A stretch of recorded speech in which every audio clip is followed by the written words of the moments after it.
ಇದ್ದಿದ್ದು ಇದ್ದ ಹಾಗೆ. ಮಾಜಿ ಸಂಸದ ಹಾಗೂ ಕೆಪಿಸಿಸಿ ಕಾಂಗ್ರೆಸ್ ವಕ್ತಾರ ಎಲ್.ಆರ್. ಶಿವರಾಮೇಗೌಡ ಇಂದು ನಾಗಮಂಗಲ ಪಟ್ಟಣದ ತಮ್ಮ ಸ್ವಗೃಹದಲ್ಲಿ ಪತ್ರಿಕಾಗೋಷ್ಠಿ ನಡೆಸಿ ಮಾತನಾಡಿ, ನವೆಂಬರ್ ತಿಂಗಳಲ್ಲಿ ನನಗೆ ತಿಳಿದ ಮಾಹಿತಿಯಂತೆ ರಾಜಕೀಯದಲ್ಲಿ ಬದಲಾವಣೆ ಆಗುತ್ತಿದ್ದು ಡಿ.ಕೆ. ಶಿವಕುಮಾರ್ ಅವರು ಮುಖ್ಯಮಂತ್ರಿ ಆಗುವ ಎಲ್ಲ ಲಕ್ಷಣಗಳು ಗೋಚರಿಸುತ್ತಿವೆ ಎಂದು ತಿಳಿಸಿದರು. ನನಗೆ ತಿಳಿದ ಮಟ್ಟಿಗೆ ಈ ನವೆಂಬರ್ನಲ್ಲಿ ಇದಕ್ಕೆ ಒಂದು ಅಂತಿಮ ಆಡ್ಬೋದು ಅಂತ ಕಾಂಗ್ರೆಸ್ ಪಾರ್ಟಿ. ಡಿ.ಕೆ.ಶಿ ಅವರು CM ಆಗ್ತಾರೆ ಅಂತ ನಾವೆಲ್ಲ ಅಂದ್ಕೊಂಡಿದ್ವಿ. ನಾವೆಲ್ಲ ಹಳೆ ಮೈಸೂರಿನ ಭಾಗದವರು.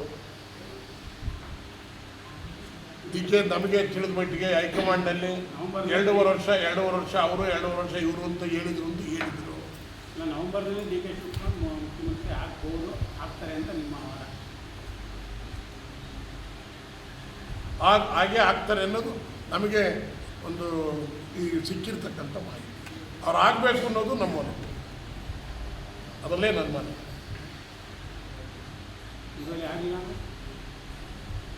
ಅಲ್ಲ, ನೀವು ಇನ್ನೂ ನವೆಂಬರೇ ಬಂದಿಲ್ಲ, ಈಗಲೇ ಅಲ್ಲೇ ನೀವು ಆಗಲಿಲ್ಲ, ನೀವೇ ಕಂಡಿಲ್ಲ. ನವೆಂಬರ್ ಆಗಲಿ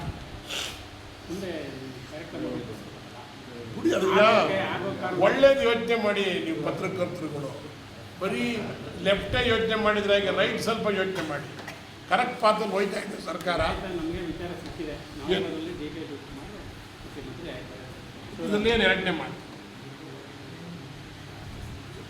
ಮುಖ್ಯಮಂತ್ರಿ ಆಯ್ತಾರೆ, ಆಗಬೇಕು ಅಂತಲೂ ನಮ್ಮ ಮನಸ್ಸು, ನಮ್ಮ ಸಮಾಜ ನಮಗೆ ತೃಪ್ತಿ.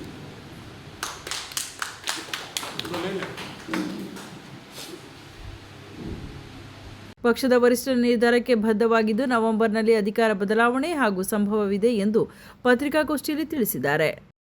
ಕ್ರಾಂತಿ ಆಯ್ತಾರೆ ಅಂತ ಹೇಳಿದರೆ ಅಡ್ರೆಸ್ ಇಲ್ಲದೆ ಇದ್ದಾರೆ. ಕ್ರಾಂತಿ ಆಗುತ್ತೆ ಅಂತ ಹೇಳಿದರೆ ಏನಾಗಿರುತ್ತೆ? ಆ ಥರ ಹೇಳಿಕೆ ಕೊಡಬಾರ್ದು ಅನ್ನೋದೇ ಪಕ್ಷದ ಉದ್ದೇಶ.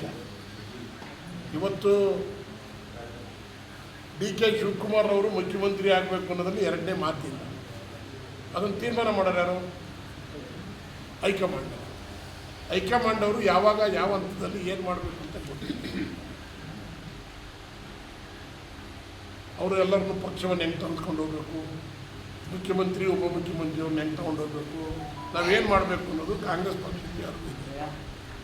100ಕ್ಕೆ 100 ಭಾಗ ಅವರವರ ಏನೇನು ಕಷ್ಟಪಟ್ಟು ಏನೇನು ಮಾಡಿದಾರೋ ಅವರ ಹೋರಾಟ, ಆ ಹೋರಾಟಕ್ಕೆ ಫಲ ಇದ್ದೇ ಇರುತ್ತೆ ಅನ್ನೋದನ್ನ ಅನುಮಾನ. ಸುದ್ದಿ 3 ವಾಹಿನಿಯ ಹೆಚ್ಚಿನ ಮಾಹಿತಿಗಾಗಿ ಸಬ್ಸ್ಕ್ರೈಬ್ ಆಗಿ ಹಾಗೂ ಬೆಲ್ ಬಟನ್ ಒತ್ತಿ.